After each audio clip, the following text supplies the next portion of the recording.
안녕하십니까. 오늘은 제가 말씀드리려는 제목이 예수님의 3차 시험과 3대 왕권의 광야노정, 이렇게 정했습니다. 하나님은 당신의 자녀로 인간을 창조하시고 또 인간이 살아갈 수 있는 피조 세계를 창조하셨습니다. 타락이란 무엇이냐 하면 하나님의 자녀가 사탄의 자녀로 부모가 바뀌어 버린 것입니다. 하나님의 자녀 아담 에바가 타락하여 하늘의 혈통을 잃고 사탄의 혈통을 받았습니다. 그래서 복귀 섭리의 목적은 하나님의 혈통을 다시 찾는 것입니다. 이것이 구원입니다. 기독교에서는 구원을 메시아가 오셔서 내가 구원받는다, 이렇게 얘기하는 거죠. 모두 틀렸다고는 말씀드릴 수 없지만 사실 구원 섭리의 구원이라는 것은 뭐냐면 하나님의 섭리는 창조 이상의 실현입니다. 그런데 사탄이 들어와서 그 창조 이상이 깨어져 버린 것이죠. 그래서 하나님께서 메시아를 통해서 창조 이상을 실현함으로 이룸으로써 인간이 원래 하나님이 계획하시던 본향 땅에서 살게 되는 것이죠. 그것이 구원이죠. 구원이란 게 내가 편히 살고 내가 고통을 덜 받고 따뜻한 곳에서 자고 배불리 먹고 땀은 덜 흘리고, 이것이 구원이 아니라는 거죠. 구원이라는 것은 창조 이상의 실현, 즉 창조 목적의 실현입니다. 그래서 하나님께서는 잃어버린 혈통을 복귀하기 위해서 아담 가정에서 가인과 아벨을 갈라세워서 섭리를 하셨습니다. 가인이 아벨에게 순종 굴복함으로써 사탄을 굴복시키는 과정입니다. 그래서 구약 4,000년의 복귀 섭리는 하나님의 혈통인 메시아 예수님 한 분을 세우기 위한 섭리입니다. 메시아를 통해서 인류를 사탄의 혈통으로부터 하나님의 혈통으로 전환시키는 것이 구원 섭리입니다. 하나님은 그래서 이 메시아를 위해서 이스라엘 선민을 선택했습니다. 분명히 우리가 알아야 할 것은 메시아를 위해서 이스라엘 선민을 선택하신 것이지 이스라엘 선민을 위해서 메시아를 보내신 것은 아니라는 것입니다. 당시 이스라엘에서는 사실 위대한 메시아에 대한 열정과 갈망이 있었습니다. 그리고 하나님께서는 약속하신 대로 아들 예수님을 택하셨던 선민들 앞에 보내셨습니다. 하지만 그러한 그 선민들은 예수님이 하나님의 아들인지 몰라봤죠. 그래서 하나님께서 4,000년 만에 찾아 세우신 그 예수님을 이스라엘 민족은 배척했습니다. 사탄은 이스라엘 민족에게 침범할 수 있는 조건이 생기자 예수님의 목숨을 빼앗기를 원했습니다. 그래서 인류 구원의 길을 열어주더라도 메시아의 생명을 빼앗기를 요구했습니다. 하늘의 혈통을 잘라버리는 것이죠. 그래서 이스라엘 민족의 불신을 이용해서 예수님을 십자가로 끌고 가서 처형했습니다. 왜냐하면 사탄은 예수 그리스도를 죽임으로써 인류를 계속 자신의 혈통 속에 가두어 둘 수 있기 때문입니다. 반면 하나님은 인류 구원의 뜻을 포기할 수 없으셨습니다. 그래서 사탄에게 예수님의 육신을 내어주는 조건으로 영적인 구원의 길을 여셨습니다. 그러니까 하나님과 사탄 간에는 조건을 가지고 싸움하는 거죠. 사탄은 예수님을 십자가로 끌고 갈 수 있었지만 예수님의 영혼은 사탄이 취할 수 없었습니다. 예수님의 육신은 사탄이 칠 수 있었지만 예수님의 영혼은 사탄에게 승리하셨습니다. 이와 같은 이유로 예수님을 잘 믿는 크리스찬이라 할지라도 그 육신에는 사탄이 침범할 수 있습니다. 그러나 그 영혼은 사탄의 주관을 받지 않고 예수님의 구원의 길을 따라갈 수 있는 것입니다. 이것이 십자가를 통해서 영적 구원의 길을 열어주신 것입니다. 그러므로 이것이 예수님을 믿음으로써 허락된 구원입니다. 그러나 인간의 육신에는 항상 사탄이 침범할 수 있습니다. 실체 세계를 사탄이 주관하기 때문입니다. 사탄이 여전히 예수님이 간 이후에도 이 세상의 왕입니다. 우리가 분명히 알아야 할 것은 영적 구원은 하나님의 창조 목적의 완성이 아닙니다.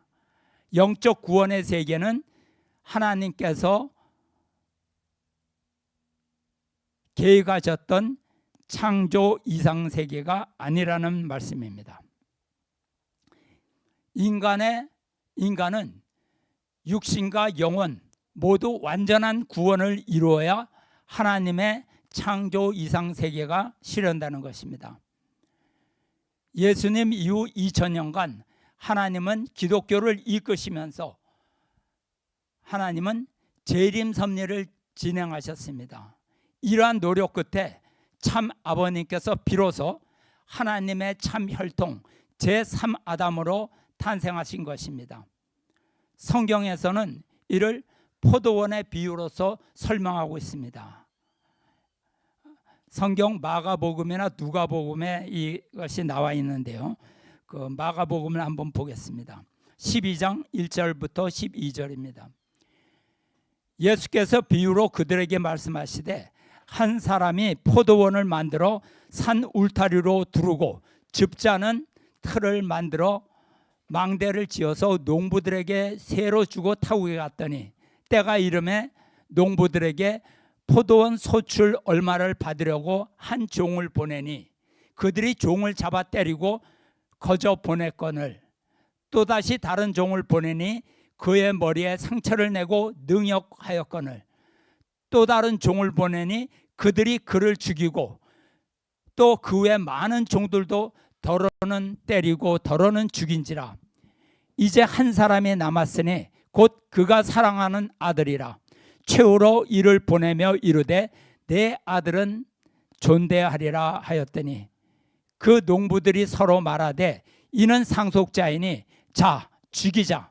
그러면 그 유산이 우리 것이 되리라 하고 이에 잡아 죽여 포도원 밖에 던졌느니라. 포도원의 주인이 어떻게 하겠느냐? 와서 그 농부들을 진멸하고 포도원을 다른 사람에게 주리라. 너희가 성경에 건축자들이 버린 돌이 모퉁이의 머릿돌이 되었나니 이것은 주로 말미암아 된 것이요 우리 눈에 놀랍도다함을 읽어보지도 못하였느냐 하시니라. 그들이 예수의 이 비유가 자기들을 가리켜 하신 말씀인 줄 알고 잡고자 하되 무리를 두려워하며 예수를 두고 가니라. 12절까지 봉독했습니다. 예수님께서는 포도원의 소작인들의 비유를 들어 유대교 지도자들의 죄를 드러내셨습니다.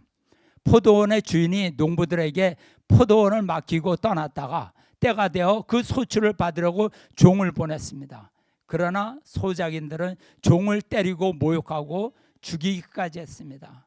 주인은 마지막으로 자기 아들을 함부로 못할 것이다 생각하고 아들을 보냈지만 사악한 소작인들은 아들도 죽여서 상속권을 차지하려고 합니다. 이에 주인이 와서 악한 농부들을 멸하고 포도원을 다른 사람에게 맡길 것이며 건축자들이 버린 돌이 머릿돌이 되었다고 말씀하셨습니다. 그런데 오늘날의 기독교에서는 이 포도원의 비유를 제대로 이해하지 못하고 있습니다. 왜냐하면 그들은 예수님이 십자가를 통해서 구원이 완성됐다고 생각하고 있기 때문입니다. 그래서 주님이 왜 다시 오셔야 하는지도 그 이유도 확실히 알지 못합니다. 그냥 공중에 구름 타고 와서 자기네들이 어떻게 할 것이다, 이 정도로밖에 알지 못해요. 기독교는 사실 하나님의 구원의 뜻에는 관심이 없고 교회 성장이 하나님의 뜻이라고 거짓 주장을 하고 있습니다. 기독교에서는 예수님이 교회 안에 계시는 것처럼 선전하고 있지만 이는 사실이 아니죠. 그러므로 교회를 중심으로 한 기독교는 예수님을 간판으로 세우고 상품화해서 많은 권력과 부를 추구하고 있습니다. 그러므로 현 기독교에서는 재림 주님이 필요하지 않습니다. 이런 상태에서는 재림 주님이 다시 오셔도 그들은 초림 때와 마찬가지로 배척하게 됩니다. 현재 기독교는 유대교의 실수를 반복하고 있는 것이죠. 다시 오신 재림 주님을 이단자로 규정하고 초림 때의 유대교 지도자들과 똑같은 행태를 하고 있습니다. 재림 주님을 반대하고 모욕하고 죽이려고 했습니다. 그러므로 그들은 포도원의 비유를 온전히 이해하지 못하고 있기 때문입니다. 기독교는 건축자가 버린 그 돌이 모퉁이의 머릿돌이 되었다는 말씀을 임의로 해석하고 있습니다. 건축자들은 당시 유대교 지도자인 대제사장 율법학자를 의미합니다. 그리고 버린 돌은 유대교 지도자들이 인정하지 않는 예수 그리스도로 보고 있습니다. 머릿돌도 예수 그리스도로 보고 있습니다. 왜? 나중에 구원의 중심이며 교회의 기초가 되신 분이다. 그러니까 버린 돌도 예수님이고 머릿돌도 예수님이라고 이렇게 보고 있습니다. 그러나 바로 위 9절의 말씀을 보면 9절에 뭐가 써 있냐면 포도원의 주인이 어떻게 하겠느냐, 와서 그 농부들을 진멸하고 포도원을 다른 사람에게 주니라, 이렇게 얘기하고 있습니다. 그러나 예수님께서 죽기 위해서 오신 분이 아니라는 것을 깨달으면 이 비유가 잘 보이는 거죠. 죽기 위해서 왔다 그러니까 이해가 잘 안 되는 거예요. 포도원의 주인은 하나님이십니다. 그리고 농부는 당시 유대교 지도자인 대제사장과 율법학자, 장로들입니다. 보내신 종은 선지자들이죠. 보내신 아들은 메시아 예수 그리스도입니다.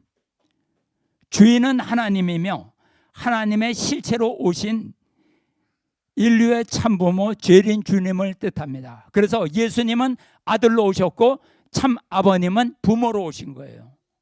예수님의 부모. 그러나 예수님을 환영해야 할 유대 선민은 예수님을 이단자로 규정하고 십자가로 끌고 가서 살해했습니다. 여기서 버린 돌이란 선택받은 유대민족이 아닌 이방인을 뜻합니다. 그들은 십자가를 지신 메시아를 증거하고 끝까지 전파한 크리스찬이죠. 크리스찬이 바로 머릿돌입니다. 그들로 인해 오늘날 기독교가 그 기초 위에 서게 된 것입니다. 위에 예수님께서 비유로 말씀하신 포도원의 비유는 실패한 유대민족을 책망하는 말입니다. 머릿돌이 되어야 할 유대민족이 실패했고 버린 돌이 기독교를 이루는 머릿돌이 되었다는 그런 말씀입니다. 그러니까 기독교에서 잘못 알고 있는 거죠. 왜? 예수님은 죽기 위해서 오셨다는 생각을 갖고 있으니까 이해를 못하는 겁니다. 그래서 현재 기독교는 유대교 지도자와 똑같은 길을 가고 있는 것입니다. 그래서 다시 오신 재림 그리스도 참 부모님을 평생 동안 쫓아다니며 사사건건 반대하고 죽이려고 했습니다. 그러나 참 부모님께서는 피와 땀과 눈물의 노정을 통해 모두 승리하셨습니다. 참 아버님께서는 타락 세상의 인간들에게 영육 구원의 길을 열어주었습니다. 그리고 우리에게 축복을 베풀어서 사탄의 혈통을 벗고 하나님의 자녀로 세워주셨습니다. 재림주림으로 오신 참 아버님은 완전 구원을 위해 오셨습니다. 그것은 아담이 실패했고 예수님이 완성하지 못한 구원 섭리였습니다. 참 아버님께서는 당신의 당대에 사탄 굴복과 참 가정을 세우셨고 만왕의 왕을 선포하셨습니다. 그러나 참 아버님께 굴복한 사탄은 해와 입장인 한씨 어머니를 다시 유혹해서 참 가정을 파괴시켜 버렸습니다. 해와 완성을 1년 앞두고 제3해와인 한씨 어머니가 창세기 해와의 타락을 다시 재현한 것입니다. 참 어머니 위치에 있던 한씨 어머니가 타락함으로 인해서 가정 완성과 천국 창건이 이루어지지 않았습니다. 그래서 참 아버님께서는 기원절을 맞이하지 못하시고 당신의 섭리를 3대 왕권으로 연장하시고 성화하셨습니다. 그래서 세계는 참 어머님의 실패로 세계적 탕감을 치른 후에 천일국이 이루어지게 되어 있습니다. 참 아버님의 성화 후에 사탄의 실체가 된 한씨 어머니가 가정연합을 장악했습니다. 그리고 참 아버님께서 세우신 하늘의 혈통 3대 왕권을 다시 무너뜨리기 위해서 음모를 꾸몄습니다. 한씨 어머니는 사탄의 실체가 되어 참 아버님의 승리적 전통을 파괴하기 시작했습니다. 이에 대신자 문형진님은 한씨 어머니를 분립하고 참 아버님의 부르심에 따라 광야로 나오셨습니다. 광야의 이름은 뉴펀드랜드, 새로운 땅, 로즈밸리, 주님의 계곡, 프라미스드 랜드, 약속의 땅, 이렇게 부르는 곳입니다. 이름을 통해서 알 수 있듯이 그곳은 이미 하나님께서 예비하신 땅입니다. 문영진님이 나오실 때 가장 노력했던 것은 신주님을 데리고 나오는 것이었다고 말씀하셨습니다. 한씨 어머니가 신주님을 천정궁에 잡아두고 내어주지 않으려고 했다고 합니다. 독생녀 한씨 어머니는 3대 왕권을 파멸시키려는 음모를 가지고 있었습니다. 후계자 문형진님은 모든 것을 빼앗긴 입장에서 나오셨지만 참 아버님께서 상속하신 뜻을 가지고 나왔습니다. 그것은 뭐냐? 말씀, 실체권, 축복권, 이 세 가지를 가지고 나왔습니다. 이것은 참 아버님께서 평생 사탄과 싸워 6,000년 만에 다시 찾은 승리권입니다. 이것은 세상을 모두 준다고 해도 바꿀 수 없는 하늘의 보물입니다. 한씨 어머니는 이것을 뺏어서 3대 왕권을 파멸시키자고 했지만 대신자 상속자는 이것을 지키셨습니다. 사탄은 항상 택하신 중심 존재를 파멸시키기 위해서 유혹을 하고 음모를 꾸밉니다. 광야의 예수님을 유혹해서 파멸시키려고 했던 사탄은 똑같은 방법을 통해서 대신자 상속자를 유혹한 것입니다.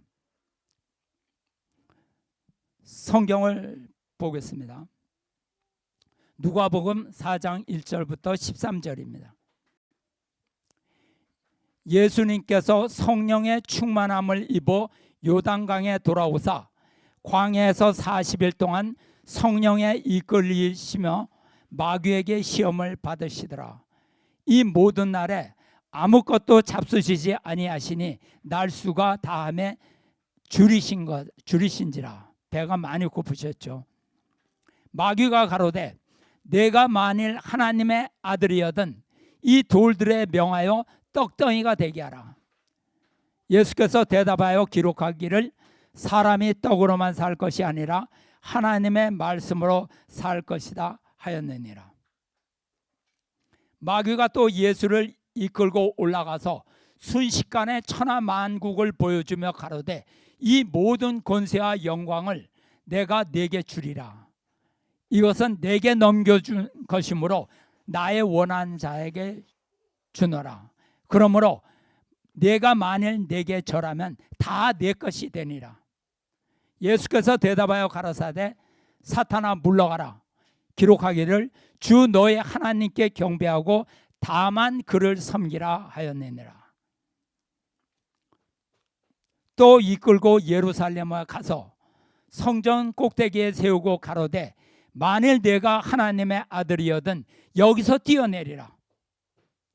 기록하였으되 하나님이 너를 위하여 그 사자들을 명하사 너를 지키게 하시리라 하였고 또한 저희가 너를 손으로 너를 받들어 내 발이 돌에 부딪히지 않게 하시리라 하였느니라. 예수께서 대답하여 가라사대 말씀하시기를 주 너의 하나님을 시험치 말라 하였느니라. 마귀가 모든 시험을 다 한 후에 얼마 동안 떠나리라.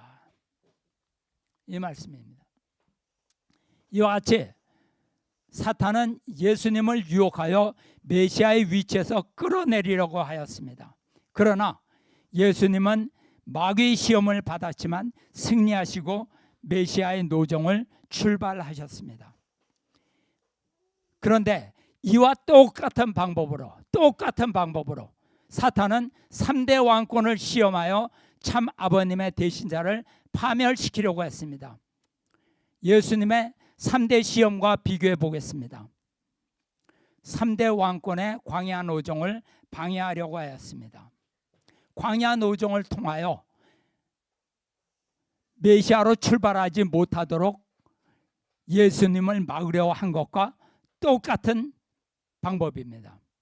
첫째, 사탄은 40일 굶주린 예수님께 돌로 떡이 되라고 하셨습니다. 예수님은 사탄의 유혹에 굴복하지 않으셨죠. 사람이 떡으로만 사는 것이 아니라 하나님의 말씀으로 산다.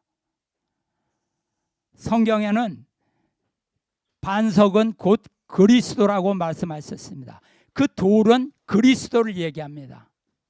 하나님이 주시는 생명과 구원의 근원이 바로 예수님이라는 의미입니다. 그러므로 신앙은 떡 위가 아니라 물질 위가 아니라 예수님 위에 세워져야 한다는 그 말씀입니다.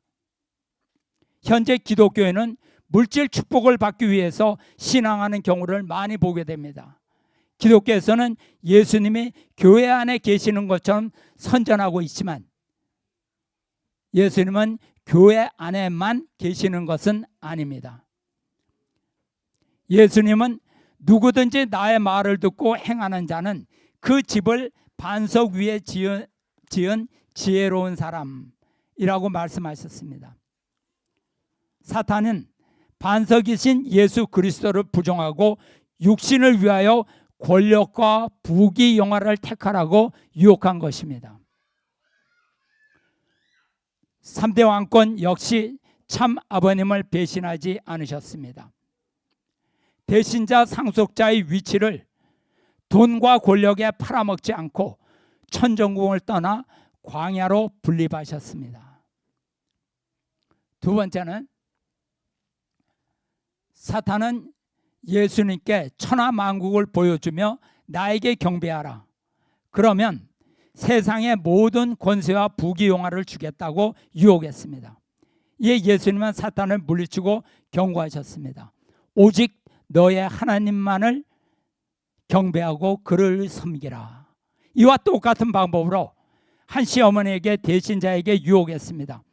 참 아버님을 모셨듯이 앞으로 나를 하나님으로 모셔라. 그러면 천정궁과 모든 세계의 모든 것을 너에게 물려주겠다.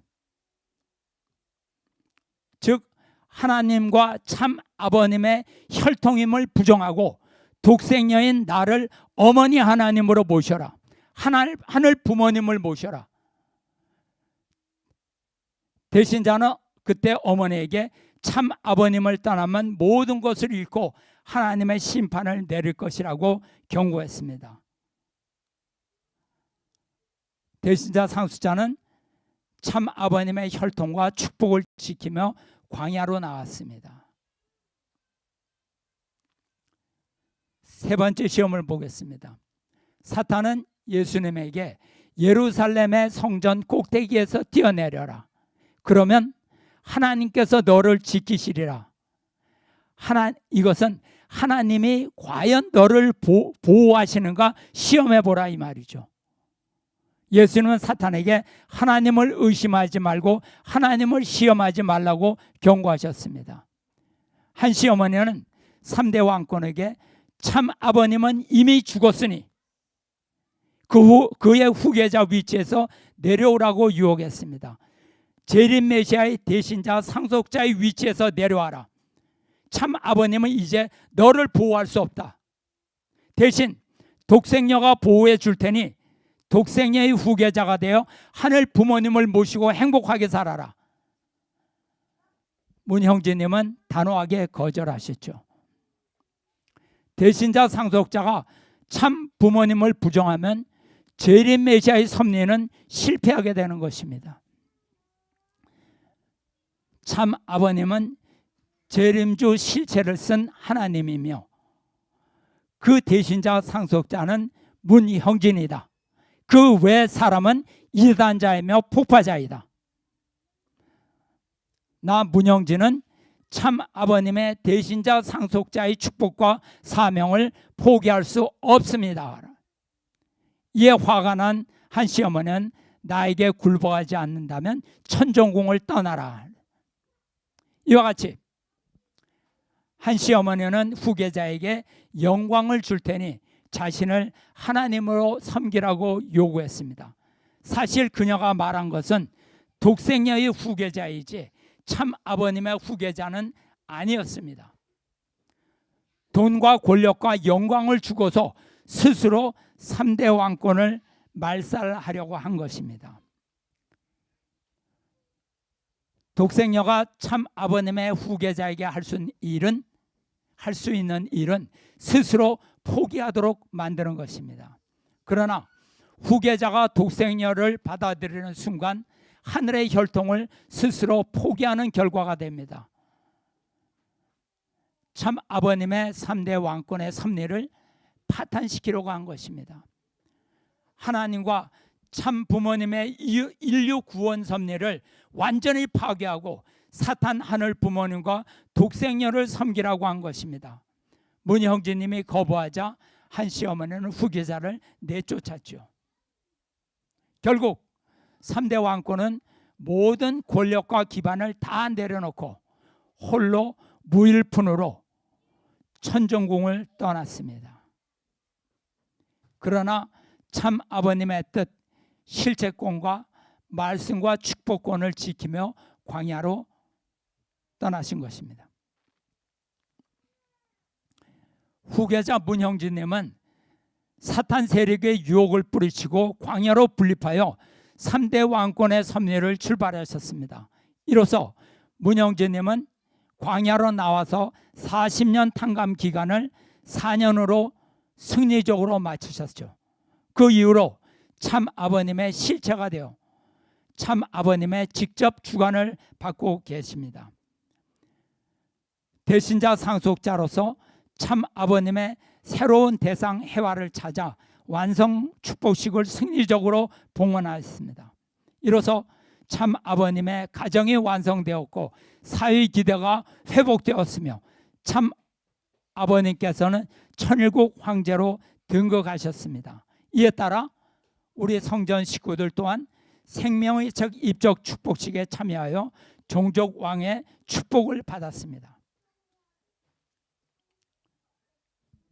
사탄은 할 수만 있다면 광야의 3대 왕권을 무너뜨리려고 공격하였으나 오히려 독생녀 사탄 세력이 하늘의 심판을 받고 있습니다.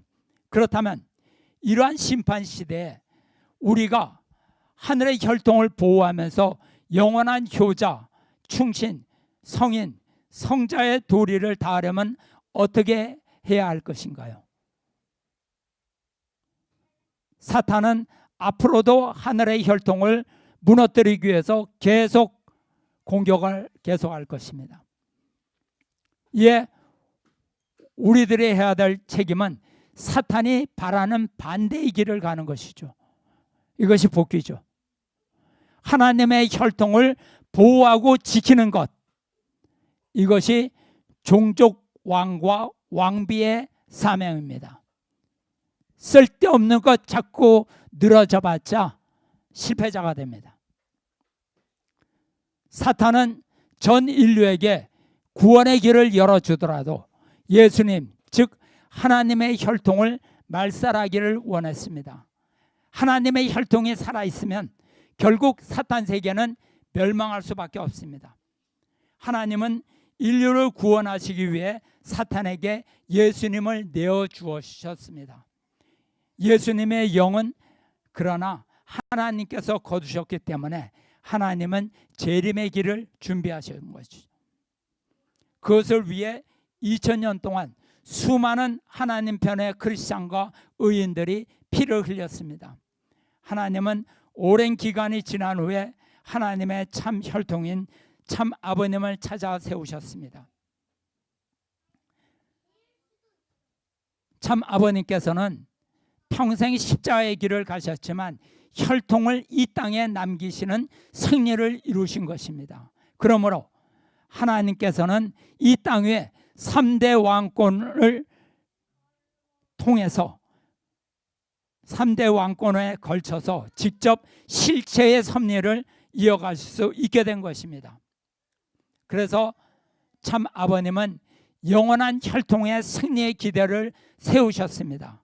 그래서 다 이루셨다, 다 이루었다, 이렇게 기도를 하시고 떠나신 것입니다. 다시 사탄은 참 아버님의 성화 후 온갖 수단과 방법을 동원하여 하늘의 섭리를 파괴하려고 음모를 꾸밉니다. 사탄은 자기 세력을 총동원하여 하늘의 혈통을 부정할 뿐만 아니라 왕관을 빼앗으려고 합니다.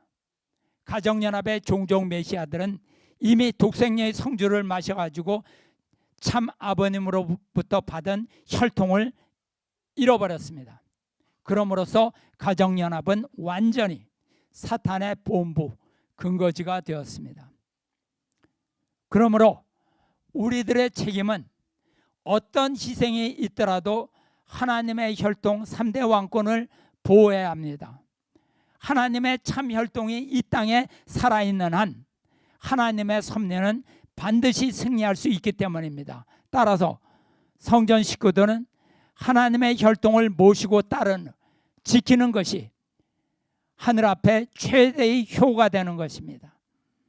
전 인류를 내어주고라도 하늘의 혈통을 죽이려고 하던 사탄의 술수를 잊어서는 안 됩니다. 그러므로 우리는 무엇보다 하나님의 나라와 하나님의 참 혈통 3대 왕권을 지켜야 합니다.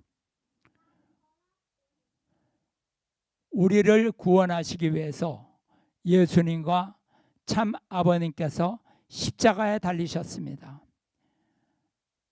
그렇기 때문에 우리가 또다시 하나님의 혈통인 3대 왕권이 십자가의 길을 가게 해서는 안 됩니다. 이제는 우리가 대신 제물이 되어야 합니다. 이대왕님께서는 왕과 왕비는 죽더라도 사탄과 싸우다 죽어야 한다고 말씀하셨습니다. 그런 사람이 진정한 천일국의 주인이고 왕과 왕비고 의인이고 효자, 성인, 충신, 성자입니다. 뿐만 아니라 우리 역시 참 아버님으로부터 받은 혈통을 지켜야 합니다. 내 가정에서 6,000년 만에 찾은 하나님의 혈통을 지켜야 합니다. 천일국의 왕과 왕비는 하나님의 혈통을 지키는 것이 가장 중요합니다. 참 아버님의 말씀을 보겠습니다. 혈통의 중요성은 아무리 강조해도 부족하다. 그런데 아담 해와의 타락기에 역사를 두고 하나님의 가슴에 가장 아픈 한으로 남아져 내려온 것이 무엇인지 아십니까? 하늘의 핏줄을 잃어버리고 형제권과 소유권마저 잃어버린 사건입니다. 생명보다도 귀하고 사랑보다도 중요한 것이 혈통입니다. 생명과 사랑이 합해서 창조해내는 것이 혈통입니다. 이 중에 생명이 없어도 안 되는 것이요, 사랑이 없어도 혈통은 창조될 수 없는 것입니다.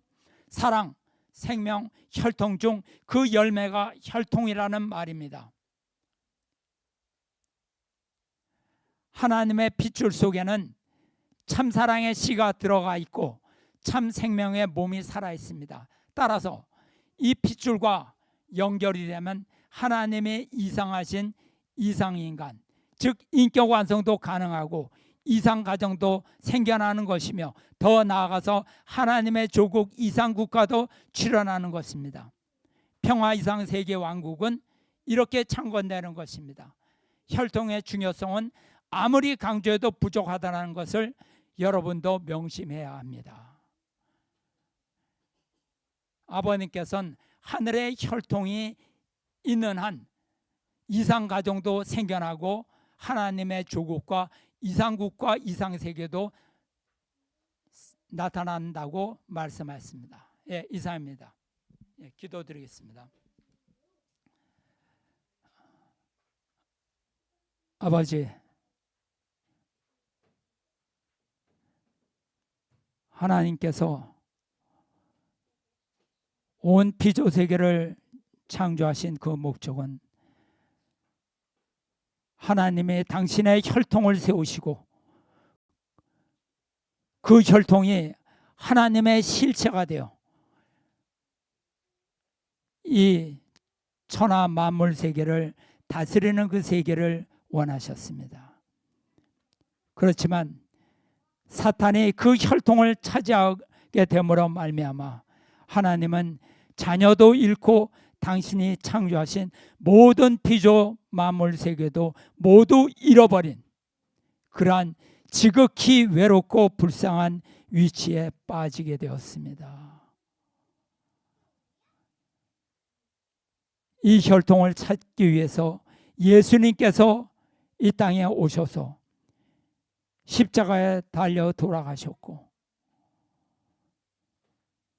참 부모님께서도 이 땅에 오셔가지고 억만 만개의 그 십자가를 지시면서 정말 피와 땀과 눈물의 길을 거쳐서 하늘의 혈통을 이제 찾으셨습니다. 사탄은 항상 이 혈통을 노리고 있사오니 우리의 사명은 하늘의 혈통을 지키고 보호하고 모시는 것이라는 것을 우리가 깨달아 알 수 있도록 하여 주시옵소서. 우리가 짧은 한 평생을 살아가는 이 동안에 가장 가치 있는 그것은 무엇이냐? 하늘의 혈통을 지키는 것. 이 혈통을 지키기 위해서 사탄이 3번이나 예수님을 시험하였고, 사탄이 참 부모님을 그렇게 죽이려고 하였고, 지금도 3대 왕권을 공격하고 있사오니 우리가 모시고 함께 갈 수 있는 효자 충신이 될 수 있도록 인도하여 주시옵기를 바라고 원하올 때, 축복 주신 가정 권영필과 모리따 유고 가정의 이름으로 보고하고 아뢰사옵나이다. 아주